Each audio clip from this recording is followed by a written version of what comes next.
how to receive NFTs on Trust Wallet. If you wish to receive NFTs on Trust Wallet, it's rather quite simple for us to do so. Now what you have to do for this is, of course, you have to go ahead and then make sure to launch the Trust Wallet application.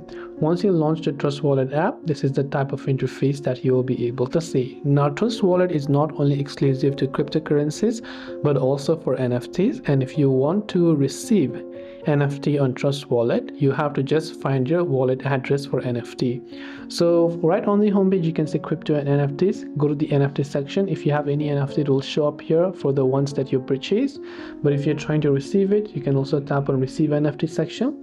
Choose the network on how you want to receive it. So if I want to receive it using Ethereum base, I can select that. This will be my receiving address, and I can send this to the sender who's trying to send me the NFT in this case.